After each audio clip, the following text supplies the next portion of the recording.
साथियों, You agree with that? शुरुआत करें। साथियों, हमारे बीच में राहुल गांधी जी आ चुके हैं, राजस्थान के मुख्यमंत्री अशोक गहलोत जी हैं, हमारे संगठन के प्रभारी श्री केसी वेणुगोपाल जी हैं और हमारे राजस्थान के प्रभारी श्री अजय माकन जी हैं।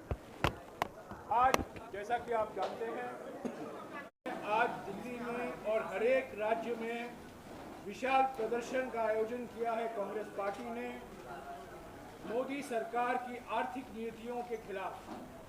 बढ़ती हुई महंगाई, चिंताजनक बेरोजगारी और मूर्खतापूर्ण लगाई हुई जीएसटी, इसके बारे में राहुल गांधी जी आपके साथ बात करेंगे। Rahul Gandhi ji. Namaskar. How are you enjoying the onset of dictatorship in India? Are you enjoying it? लोकतंत्र की जो मौत हो रही है उसके बारे में क्या लगता है आपको? क्या महसूस हो रहा है कि जो इस देश ने 70 साल में बनाया उसको 8 साल में खत्म कर दिया गया है? आज हिंदुस्तान में लोकतंत्र नहीं है। आज हिंदुस्तान में 4 लोगों की डिक्टेटरशिप है। हम महंगाई के मुद्दे उठाना चाहते हैं, बेरोजगारी का मुद्दा उठाना चाहते हैं, जो समाज को बांटा जा रहा है उसके बारे में हम चर्चा करना चाहते हैं। यहाँ करना चाहते हैं, पार्लियामेंट हाउस में करना चाहते हैं। हमें ना बोलने दिया जाता है, पार्लियामेंट हाउस में हमें डिबेट नहीं करी जाती, अलाउ करी जाती है, हमें अरेस्ट किया जाता है। ये आज हिंदुस्तान की हालत है। आप सवाल पूछिए।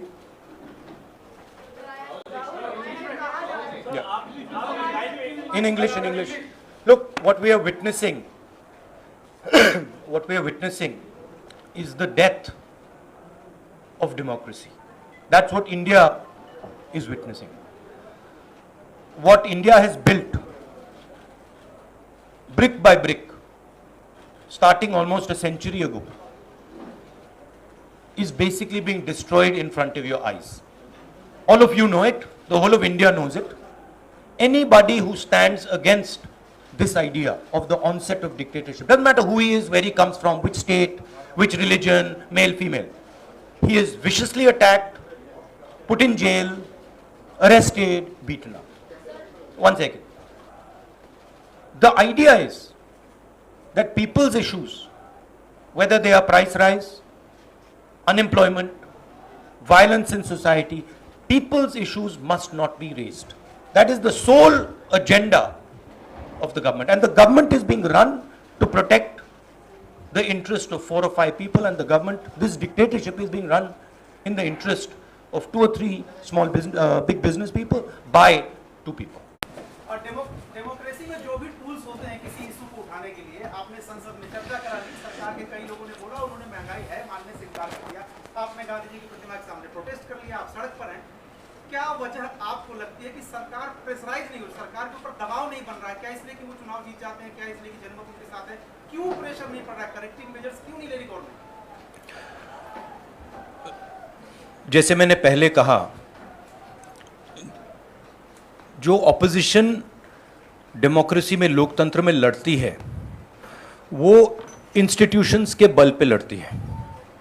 मतलब जो देश का लीगल स्ट्रक्चर होता है, जुडिशियल स्ट्रक्चर होता है, जो देश का इलेक्टोरल स्ट्रक्चर होता है, जो देश की मीडिया होती है, उसके बल पर ऑपोजिशन खड़ी होती है। वो सब जो इंस्टीट्यूशंस हैं, वो सब के सब सरकार को पूरा सपोर्ट दे रहे हैं। क्यों? क्योंकि सरकार ने अपने लोग इंस्टीट्यूशंस के अंदर बैठा रखे हैं। हिंदुस्तान का आज हर इंस्टीट्यूशन इंडिपेंडेंट नहीं है। हिंदुस्तान का हर इंस्टीट्यूशन आज आरएसएस के कंट्रोल में है। आरएसएस का एक व्यक्ति हर इंस्टीट्यूशन में बैठा है। तो हम एक राजनीतिक पार्टी से नहीं लड़ रहे हैं, हम हिंदुस्तान के पूरे इंफ्रास्ट्रक्चर के खिलाफ लड़ रहे हैं। जब हमारी सरकार होती थी इंफ्रास्ट्रक्चर न्यूट्रल रहता था, हम इंफ्रास्ट्रक्चर को कंट्रोल नहीं करते थे। 2 राजनीतिक पार्टियों की लड़ाई होती थी, 3 राजनीतिक पार्टियों की लड़ाई होती है। आज इंफ्रास्ट्रक्चर सरकार का पूरा एक पार्टी के साथ है, फाइनेंशियल इंफ्रास्ट्रक्चर उनके साथ है। अगर कोई दूसरी पॉलिटिकल पार्टी को सपोर्ट करना चाहे, उस पर ईडी लगा दी जाती है, सीबीआई लगा दी जाती है, धमकाया जाता है, डराया जाता है। तो फाइनेंशियली मोनोपोली है बीजेपी की, आरएसएस की, इंस्टीट्यूशनली मोनोपोली है। इसीलिए ऑपोजिशन इफेक्टिवली अग्रेसिवली खड़ी हो रही है, बट इंपैक्ट जो होना चाहिए वो दिख नहीं रहा है। सिद्धार्थ, एक मिनट सिद्धार्थ। सर, आप पार्लियामेंट में जब प्राइस पर चर्चा हो रही थी, वित्त मंत्री ने रिप्लाई दिया और कहा कि ये माना कि हाँ महंगाई है लेकिन उतनी नहीं है कि यूपीए सरकार की वक्त 7% इन्फ्लेशन रेट है, लेकिन this is just complete nonsense. आज सबसे ज्यादा अनएम्प्लॉयमेंट हिंदुस्तान में, महंगाई बढ़ती जा रही है, गैस सिलेंडर की प्राइसेस बढ़ती जा रही हैं। पता नहीं, शायद मतलब फाइनेंस मिनिस्टर को मतलब ये आंकड़े दिख ही नहीं रहे हैं, या उनको बताया गया है कि बस बोलते जाइए, बट ये रियलिटी नहीं है। आप किसी भी कस्बे में चले जाइए, किसी भी गांव में चले जाइए, किसी भी शहर में चले जाइए, पूछिए महंगाई की क्या हालत है, आपको बताएंगे कि सबसे ज्यादा आज महंगाई है। तो देखिए, रियलिटी एक है और परसेप्शन एक बनाया जाता है, ठीक है। कहते हैं स्टार्टअप इंडिया, ठीक है, पूरा ट्रांसफॉर्मेशन कर दिया। आप मुझे दिखाओ स्टार्टअप इंडिया है कहां?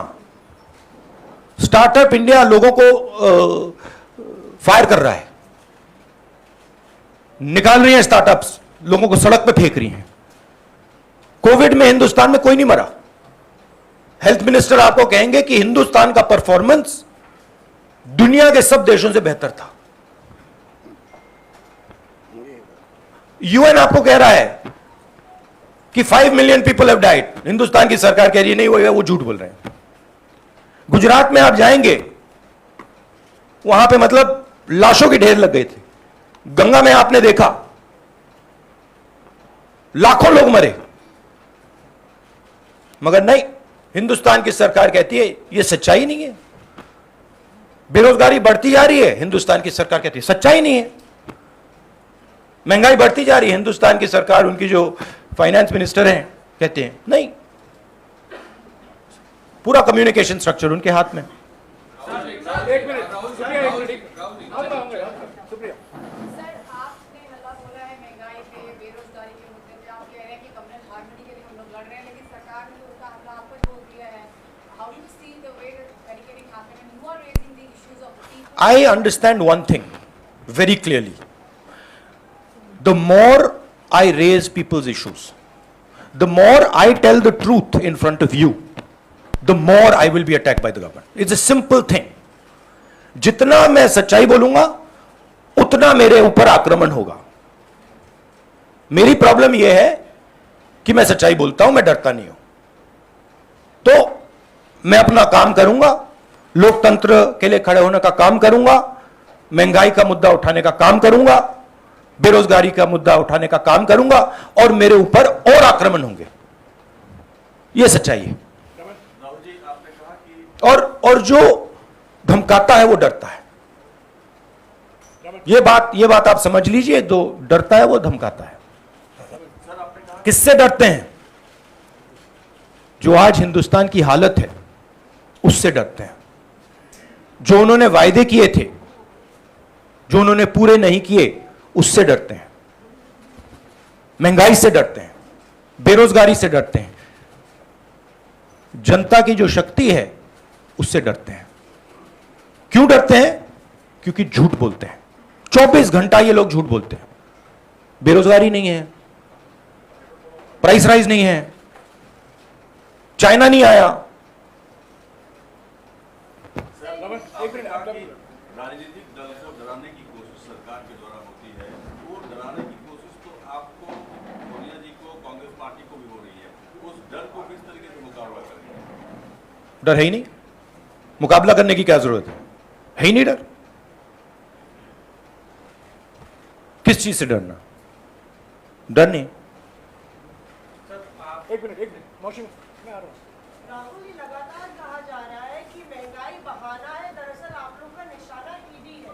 और दूसरा, एक तरफ जहां आप लोग बाहर सड़कों पर उतरे हुए, संसद के भीतर एक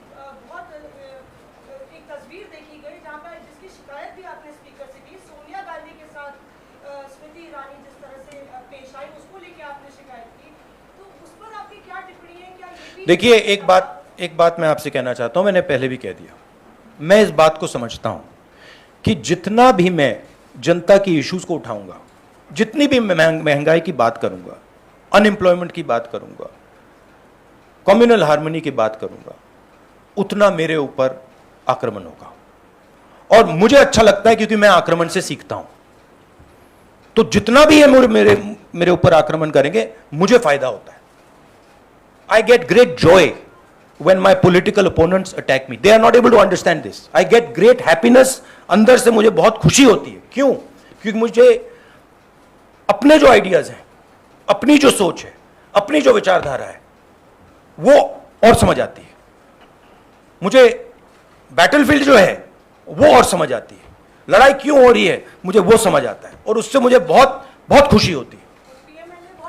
आप एक काम कीजिए, अगर आपको मौका मिले, जो ईडी ऑफिसर्स ने मुझे इंटेरोगेट किया उनसे आप जाके बात कीजिए, वो आपको बता देंगे क्या हुआ उस कमरे में।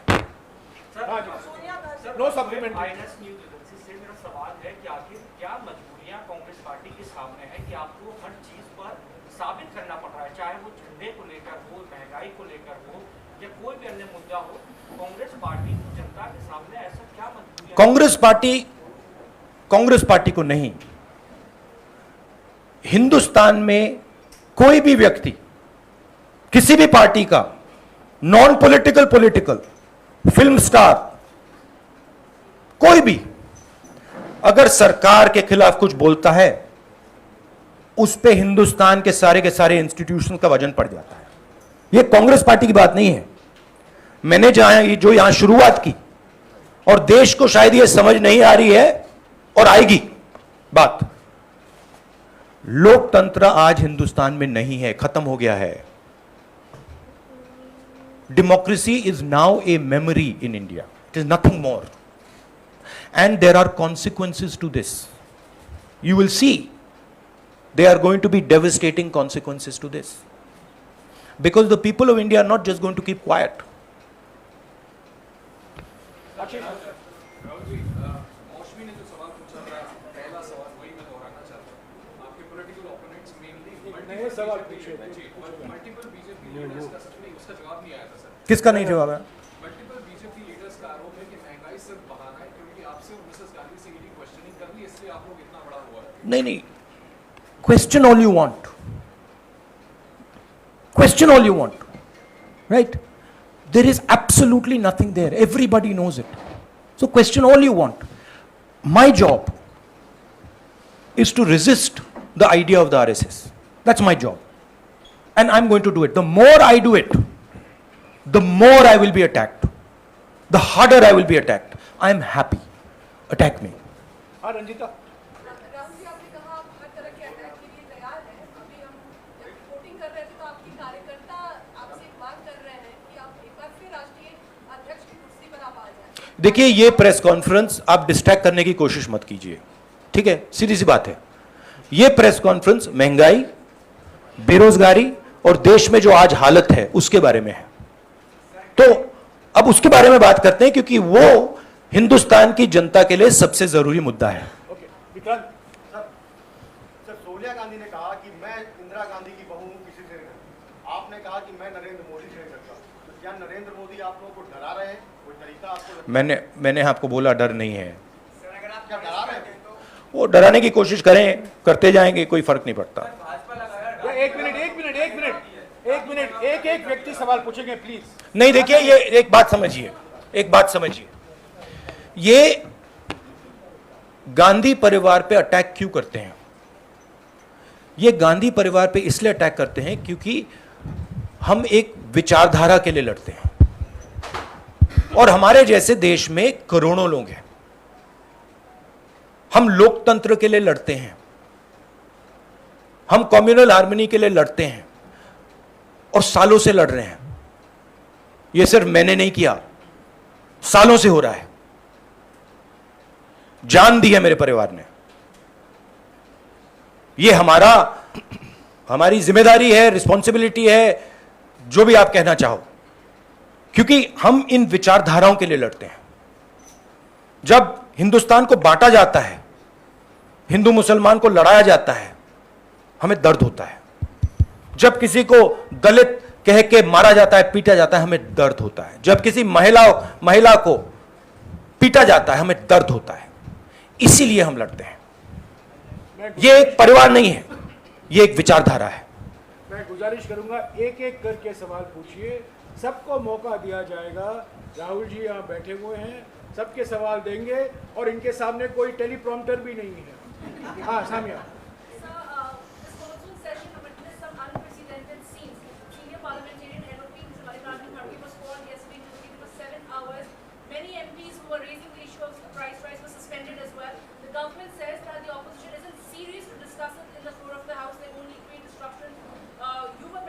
We have been asking for a discussion on price rise.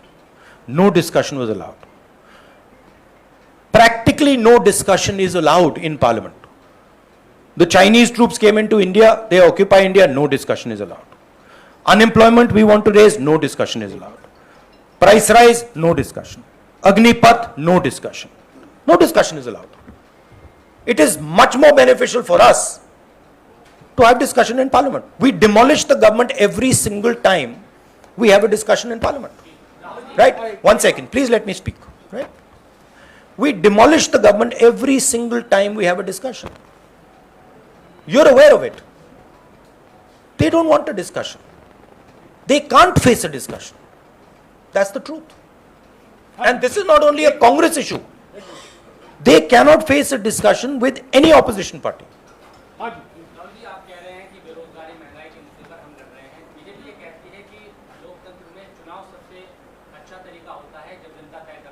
हाँ, हिटलर भी चुनाव जीत के आया था।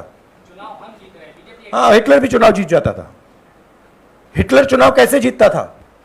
हिटलर चुनाव ऐसे जीतता था कि जर्मनी के पूरे इंस्टीट्यूशंस उसके हाथ में थे। उसके पास एसए थी, पैरामिलिट्री फोर्स थी, उसके पास पूरा का पूरा ढांचा था। मुझे पूरा का पूरा ढांचा दे दो, फिर मैं दिखाऊंगा आपको कैसे इलेक्शन जीता जाता है।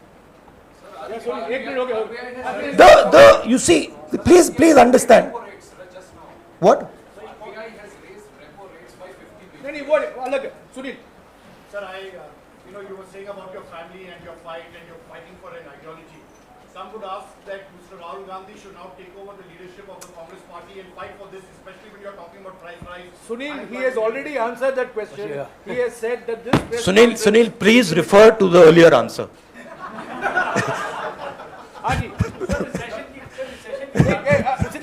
I will please refer to that one. It is there. You can look at the video. First round में सबको मौका देना। You can look at the video nicely, and it's all there. No supplementary, please. Please. Rahul, जब लोकसभा में बहस हुई थी तो निर्मला सीतारमण ने कहा था मैक्रो इकोनॉमिक फंडामेंटल्स हमारे परफेक्ट हैं, इसलिए श्रीलंका से अगर I think the macroeconomic fundamentals that she's talking about is something else. I don't think the finance minister has any understanding of what is going on in the economy of India. Zero understanding, right? She is there as a mouthpiece. She has absolutely no understanding. If she had understanding, we would not be in the situation we're in, right? The entire job creation system of India has been destroyed. Small and medium businesses have been wiped out. We have a GST which is a disaster. Please go and ask any state and they will tell you this GST is a disaster, right? We have the highest unemployment in the country. Price rise across the board. And the finance minister is saying there is no problem. Fine. एक minute यार, एक तरीका है सवाल पूछने का। BJP alleges that Congress is आपको मौका दूंगा। using the tactics of shoot and scoop. आप उसको अटैक करते हैं, फिर आप चले जाते हैं पार्लियामेंट से बाहर और बीजेपी कहती है वो Congress is not participating in the discussion. Please refer to my earlier answer, which I had just given, about the importance of debate and how we are not allowed to debate in Parliament.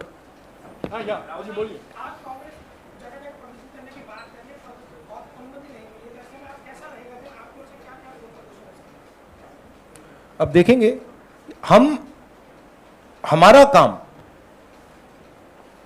विपक्ष का काम है। एक तरीका चलेगा नहीं चलेगा उसको हम टेस्ट करेंगे, दूसरा तरीका टेस्ट करेंगे, तीसरा तरीका टेस्ट करेंगे, मगर हम रेजिस्टेंस को नहीं छोड़ेंगे। हाँ जी लास्ट टू क्वेश्चन। आखिर में एक मिनट सुनिए, रुक जाइए प्लीज। राहुल, आपने कहा कि विपक्ष को खत्म करने की कोशिश है, आपको डराया जा रहा है, अटैक किया जा रहा है, क्या इस बात का भी आपको अंदेशा है कि आपकी या सोनिया गांधी की गिरफ्तारी भी हो सकती है? मैंने आपसे कहा आप जो भी करना चाहते हो करो, कोई फर्क नहीं पड़ता मुझे। It does not make me any difference. You have to understand this. You have to understand the culture I come from. It does not make me any difference. I will be the happiest person. हाँ जी राहुल जी, विपक्ष जो है जैसे कि पश्चिम बंगाल में ममता जी विपक्ष में, महाराष्ट्र में एनसीपी आपके साथ है, लेकिन इस आंदोलन में आज आपके साथ नहीं है। इन्होंने कहा है ये प्रेस कॉन्फ्रेंस महंगाई, जीएसटी और आर्थिक मुद्दों पर सीमित है, और इसी पर अगर आपको सवाल है तो पूछिए। जी राहुल, आपने जिक्र किया कि विपक्ष की जो मजबूती होती है वो संस्थान होते हैं, इंस्टीट्यूशंस होते हैं। हमने अभी देखा कि पीएमएलए को लेकर जिस तरह से लगातार आप भी हमलावर हैं, पीएमएलए के जो प्रावधान थे उसके खिलाफ 242 याचिकाएं सुप्रीम कोर्ट में दी, लेकिन सुप्रीम कोर्ट का एक आदेश आता है और उसके बाद भारतीय जनता पार्टी कहती है कि अब विपक्ष के नेताओं पर और ज्यादा सारे के सारे हिंदुस्तान के इंस्टीट्यूशंस आज आरएसएस बीजेपी के कंट्रोल में है, सारे के सारे, एक नहीं बचा है, सारे के सारे। तो जो ऑपोजिशन का आइडिया है, ऑपोजिशन के ऑर्गेनाइजेशंस नहीं, ऑपोजिशन के का जो आइडिया है उस पर आक्रमण हो रहा है।